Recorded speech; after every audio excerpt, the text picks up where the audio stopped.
Welcome to Nanjil Sherin vlogs.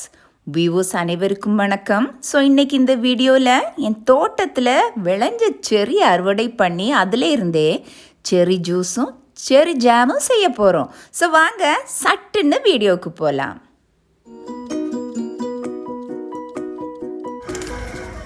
So friends, இன்றைக்கி ஒரு ஞாயிற்றுக்கிழமை நல்லா சாப்பாடெலாம் முடித்து சாயங்காலம் அப்படியே நானும் என் கணவருமா தோட்டத்தை சுற்றி பார்த்தப்ப நிறைய பழங்கள் எல்லாம் அறுவடைக்கு இருக்குது. ஸோ ஒன் பை ஒன் உங்களுக்கு நான் பறித்து காமிப்பேன். என் தோட்டம் வீடியோஸ் எல்லாம் உங்களுக்கு ரொம்ப பிடிக்குது அப்படின்னு நினைக்கிறேன். ஸோ உங்கள் வியூஸ் கமெண்ட்ஸ் எல்லாம் கமெண்ட் செக்ஷனில் டைப் பண்ணுங்கள் ஃப்ரெண்ட்ஸ். ஸோ அது பயங்கரமான ஒரு மோட்டிவேஷனாக எனக்கு இருக்கும். அப்போ தான் நிறைய வீடியோ ஷூட் பண்ணோம், உங்களுக்கு என் தோட்டம், பழமரங்கள், என்னோட குக்கிங் எல்லாம் உங்களுக்கு காமிக்கணும் அப்படின்னு ஒரு பயங்கரமான ஒரு பூஸ்டாக அது இருக்கும்.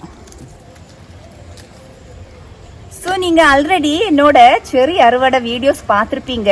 ஸோ அது ஒரு பெரிய செர்ரி புஷ், ரொம்ப முன்னாடி, அதாவது ஒரு 8 வருஷம் ஆன செடி அது. ஸோ அது என் தோட்டத்தில் உள்ளாடி இருந்தது. ஸோ அந்த செர்ரி புஷ்ஷை நாங்கள் கட் பண்ணிட்டோம். ஸோ கட் பண்ண முன்னாடியே நான் பிளான் பண்ணி இன்னொரு புதிய செர்ரி பாருங்கள் இது மாதிரி நட்டு விட்டுருந்தேன். இது வீட்டுக்கு நேர் முன்னாடி நல்ல சன்லைட் படுற மாதிரி நட்டு விட்டுருந்தேன். அந்த செடியை நாங்கள் ஏன் வெட்டினோன்னா அது ரொம்ப புஷ் ஆயிடுச்சு. ஏன்னா அதோட பக்கத்தில் நிறைய பழமரங்கள் நட்டு வச்சு அதில் நிறைய காய்கள் அப்புறம் வரலை. ஸோ அதை கட் பண்ணிட்டோம். இப்போ மற்ற பழமரங்களுக்கு நல்ல காற்றும் வெளிச்சமும் வருது. ஸோ ஃப்ரெண்ட்ஸ், இந்த செர்ரி ரொம்ப புளிப்பாக இருக்கும். ஸோ அப்படியே நான் ஜூஸ் பண்ணி அந்த விதைகளை நீக்கிட்டு ஹனி கலந்து குடிப்பேன். அதாவது தேன் கலந்து ஜூஸ் ஆட்டு குடிக்கிறது எனக்கு வேறு வீடியோவில் அது இருக்கும், பாருங்கள். பார்த்து நீங்களும் உங்கள் வீட்டில் இந்த மாதிரி செர்ரி இருந்தால் ஜூஸ் பண்ணலாம். ஸோ ஃப்ரெண்ட்ஸ், வீக் டேஸில் இதெல்லாம் அறுவடை பண்ண முடியாது. ஸோ பழங்கள் எல்லாம் சில நேரம் வேஸ்ட்டாக போகும், மனசுக்கே கஷ்டமாக இருக்கும்.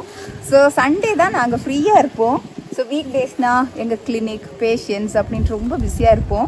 ஸோ ஞாயிற்றுக்கிழமை ரிலாக்ஸேஷன் இந்த தோட்ட வேலை தான். எனக்கு இந்த செடிகளில் பழங்கள் பறிக்கிறது, பூக்கள் பறிக்கிறது, ரோஜா தோட்டத்தை சுற்றி பார்க்குறதெல்லாம் ரொம்ப பிடிக்கும். ஸோ உங்களுக்கும் ரொம்ப பிடிக்கும்னு நினைக்கிறேன் இல்லையா? ஸோ மோரோவர் செரிஸ் எல்லாம் பறிச்சாச்சு, இன்னும் கொஞ்சம் கூட இருக்குது, அதையும் பறிச்சுட்டு அடுத்த பழமரத்துக்கு போகலாம்.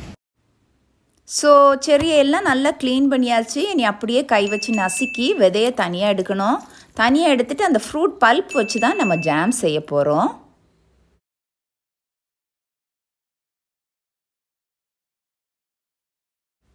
ஸோ ஒரு நான்ஸ்டிக் பாத்திரம் எடுத்து அதில் அப்படியே அந்த ஃப்ரூட் பல்ப் எல்லாத்தையும் போட்டுருங்க. போட்டுட்டு ஒரு 5 நிமிஷம் அதை அப்படியே கிண்டி வேக விடுங்க. ஸோ 5 நிமிஷம் ஆன உடனே தேவையான அளவு சீனி, உங்களுக்கு எவ்வளோ சீனி தேவையோ அவ்வளோ சேர்த்துக்கலாம்.